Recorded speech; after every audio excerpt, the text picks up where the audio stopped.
Good morning, Brian with Grand Roofing. Wasn't really planning on working today, but got a few calls. The weather's decent just before, not Thanksgiving, what am I thinking? New Year's. New Year's in just a few days. So trying to get a little bit done. Got a call on the back side of this house. They have some wind damage to a rubber piece or something. Wanted to know if I could look at it. Not a lot of contractors were responding to the holidays, or because of the holidays, so I figured let's just get it worked in. We'll do a few. It's like 50 degrees, so that's what we're out doing today. Just set the ladder up here talking to the homeowner, and I'm kind of blown away at what I see. So we're going to do a quick inspection, point out some things that are done wrong, give a little history on the roof, and just see what we can learn from this. So we're going to start right here at the ladder. The roof, I found out, was only about 4 or 5 years old. Set the ladder up in the front here to go up over, and I noticed this dip right here. The homeowner was just standing out here the whole time, so I'm like, I'm just kind of curious. So I look up under here, and I don't see a starter row. I see a lot of water and debris kicking in, and typically that's not a good sign. When I see stuff like this, I'm like, great, what am I going to see on the rest of the house? So I asked if he cared if I just do a quick walk over and check some things out on the way to that rubber flat back area. He agreed, it's not a problem.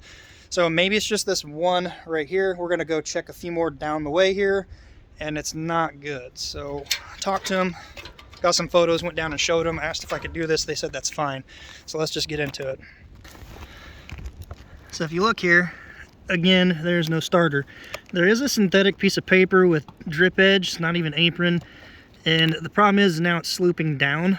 If you look at this whole area here, it's got a dip to it. So water needs to fill this up before it runs off over this edge. When it fills it up like a dam, it just flows in these cracks here and starts doing some damage. We'll go back down here and look at this header that was replaced and the wrapping and everything, the aluminum trim job on that. So I thought maybe they just forgot an area here when they were replacing the header in here. Not necessarily the case. If you look right here, you don't even have to lift them up. You can see the drip edge, synthetic, no starter. At this point, I'm thinking what I'm going to see on the rest of the house. Just jump down here a ways. No starter. Ice and water, depending upon where you live, can be controversial if you need to use it, and then it's controversial if you want to go over under the apron and drip edge. But in this case, there isn't even a starter.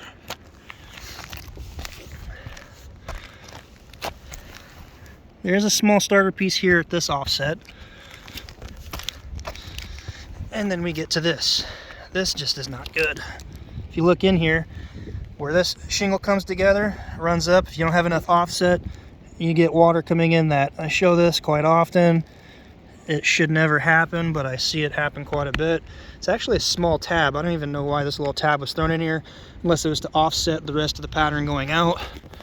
But on the bright side, there's at least a starter under this row, and it's cut short and doesn't hang over the drip edge, which again, it's drip edge, not apron. This is the only side of the house that I was able to find starter on. So that starter there. So we're gonna just keep an eye on the pattern, nail placement. Not that it's a crucial deal. Oh, there's the wind damage we're going to look at here in a minute. The ridge cap is actually run the wrong direction because the prevailing winds come from this way. Wind will catch each one of these, or can catch each one of these and tug on them. Nail on the keyway. Not good. Those will turn into leaks over time. Let's see if the offset in the pattern is okay here. A little bit of a jagged edge.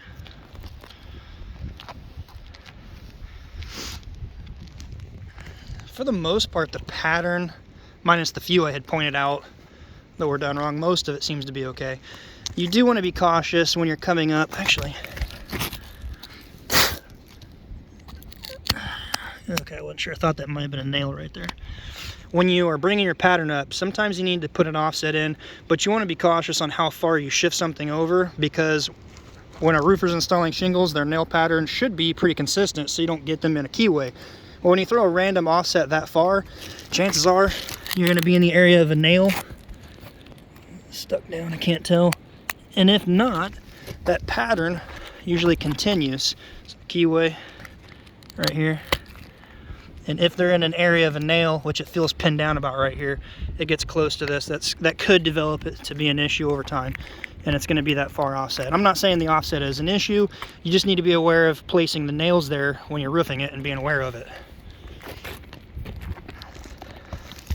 This backside, there's no starter again. Got the apron, which is drip edge, synthetic paper. Let's see if we can see. There we go. This one's a little more soft. I can see up under what we got here. I can't even see, maybe a gap up under there. Over time, if this breaks down anymore, that's going to cause issues across all of the bottom eave everywhere. I was already up here. I kicked this down because it's kind of soft right down here. So this roof, like I said, was new 4 to 5 years ago, according to the homeowner. I just noticed that section right here, old 3-tab, was never even redone. And there's another bay window in the front that's not been redone. Looking at the wall here, he was unhappy the fact that it was a solid piece of coil flash going up the wall here. It can be done. I'm not a fan of it. Should have step flashing. A lot of people don't believe in step flashing. I don't know what their reasoning behind that is. My opinion, step flashing is a lot better, because if you have a shingle and step, every time water comes down the crack here, it's going to be on that piece of step flashing, which will run out on top of this next shingle. When you run a solid piece of coil up there, when you nail these down, any water getting in under any of the shingles down this wall is remaining under the shingles. It can catch the top shingle, run laterally across. If you got nails too close to this, it's going to get into those over time, rust them out with penetrations. Some people put a bead of sealer down to trap it. Either way, you don't want water under your shingles. So if you still use coil stock up a wall, I'm hope you'll maybe look into possibly switching over to step flash. Now we get into the fun section, the rubber flat. Drip edge under this, turn bar on it. I'm not sure if they just left the old drip edge, if it had drip edge, why the reasoning was with that. One of the biggest things I notice, aside of the wind damage, is I'm not a fan of reinforced or non-reinforced rubber, but they ran the passes vertically. That's really not good. Also, the fact that they put their seam tape on top of the seam, which is not good. Looks like they used a standard yellow glue instead of primer to put this down, which is not right. When you put rubber down, the seam should have gone laterally this way. Main reason, water flows downhill. You want it to lap down onto the next piece, not run down a seam like this right here. Then you would clean this, you would prime it, and then put seam tape under the two. It's a seam, it goes in between the two, not on top. The sun's breaking it down, just breaking apart. It doesn't feel like there is any kind of black board. I don't know without seeing for sure, but it does not feel soft like black board. Definitely not ISO board. Non-reinforced. I mean, wow, look at this. That's not good. Oh, I can see what substrate there is now. I don't even know. Feels like an old rubber roof that they just glued to. Yeah, that's not the right substrate. That's rubber. It's an old rubber roof. That's really not good. But non-reinforced rubber, why I don't like reinforced is because if you tear, or it gets a tear, it's going to continue to tear. It will shrink and bubble. It's just not good like reinforced is. Reinforced doesn't cost much more. It's definitely worth it. This is a nightmare. There's no flashing, no witch hat, not even cover tape or flashing around this. It's just been cut and then seam tape wrapped around everything. Not good. That's really bad. This pipe, we have a plastic roof pipe boot down to the roof deck, and then we have it cut around it. I guess on the bright side, it's a fairly surgical cut around it. Again, it's not right, it's just wrong. Rubber needs to go down, be glued down. Then you put your witch hat, prime it, clean it, prime it, put your witch hats on. And if you don't want to spring for the actual rubber material witch hat that's made for it, then you should at least clean and prime and cover tape starting from the bottom, working your way up so water sheds down. That's really not good. And then the issue we're here for, this blows me away. It doesn't go far enough under. There's not near enough lap here. The nails are way too high, too far in. I imagine they intentionally raise these up to not penetrate the rubber, but it doesn't go up far enough on the steeper slope here. This rubber should have gone up minimum of a foot, foot and a half past there, so you can put these shingles down, nail them off the right way. The reason is, well, a couple of things here. This wind damaged shingle, it's a top seal, it's Atlas shingle, so there's nothing sticking this down. Since the install, it's been flapping in the wind, broke up, nothing penetrating this down anywhere. Doesn't run far enough under. Not even glued under there. That's really bad. This is pretty bad quality of install.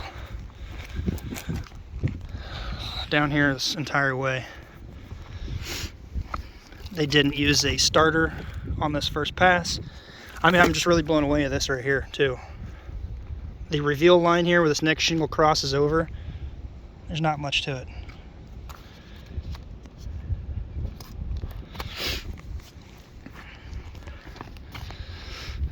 1, 2, 3, 4. They did use 5 nails at least. There's a hump here. I'm not trying to nitpick, but this is only a 4-year-old, 5-year-old roof.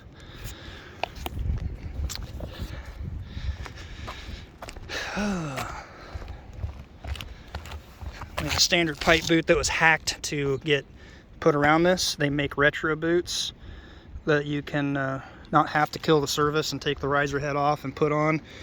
What you'll do is you'll roof just like normal. Once you get this or that row, depending upon where your shingle rows break in relation to the pipe, you put your retro boot on. It's a split boot, we call it, and it actually slides through. It has a slit like this from the manufacturer, usually got a lead or a soft material, metal. It'll stretch around.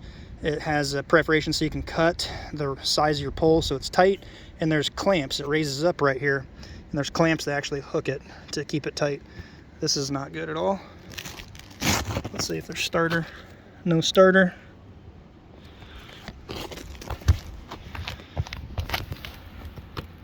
No starter. Really blown away at this. Keyways right on top of each other here. Really not good.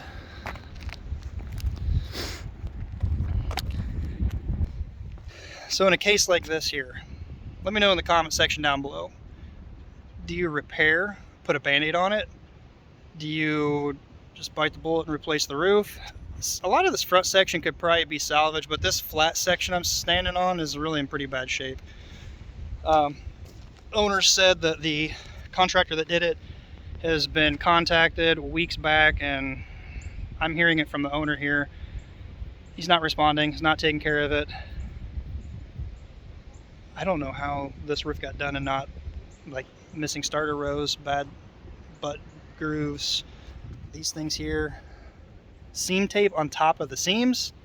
That's pretty bad. Not responding, not trying to take care of it. There's no warranty, never was any kind of labor warranty. There was a shingle warranty verbiage in the estimate or the invoice basically saying that the Atlas shingle had 35-year, but let's be real. If there's ever an issue for wind damage and a claim is to be filed with the manufacturer is going to go through a process. They're going to need to pull shingles and send it in, take photos, ventilation, all this different stuff. And the second they see the nail placement right here the way it is, they'll be like, nope, we're not covering it. It's not on us. A bad install. Wind damage. If you want to go wind damage, adjuster comes out, looks at this. Yeah, there's a little bit here. I would think a smart adjuster would be like, okay, nail placement's bad, quality is bad, whatever. If they're going to approve something, they're going to probably approve a repair here, minus your deductible. You're not going to get a whole lot. There's no wind damage on the front. There's some quality of install. Some adjusters may or may not see some of that, I don't know, but I'm not going to say file a claim because I really don't see enough. Yeah, there is some there, but it's just not done right. This is bad. You get an area like this here. Over time, this is going to continue to get worse. Wind's going to rip on this. It's going to start getting shredded and lifted. Everything up here is going to come off, get blown away. Water's going to be running in. It's not good. So if you're a homeowner and you're looking at getting roof quotes, roof estimates, do yourself a favor and make sure before you sign anything or give a verbal go through. Some states are weird, like here in Indiana, I'm pretty sure even a verbal agreement is binding in court. So before you go through with anything, make sure it's in writing. In this case, there's no way to actually go after anyone that did this job because there's nothing in writing that says we're going to give you a labor warranty. Shouldn't be this bad. I hope the video helps somebody out there. Some things to look for, and I mean, like talking to the homeowner here. As a homeowner, you can't expect to just go up and inspect a new roof that's been done. Oh, I don't know, this is just not looking good. And then here we are just out of Christmas, going to New Year's, and I got to be the bad guy to deliver the bad news that it's a really bad install. Basic starter rows, material, wrong choice, missing material, section's not even done. If you guys could give it a thumbs up. Hopefully you had a good Merry Christmas and have a happy, safe New Year. As always, until next time, be safe, and we'll see you on the next video.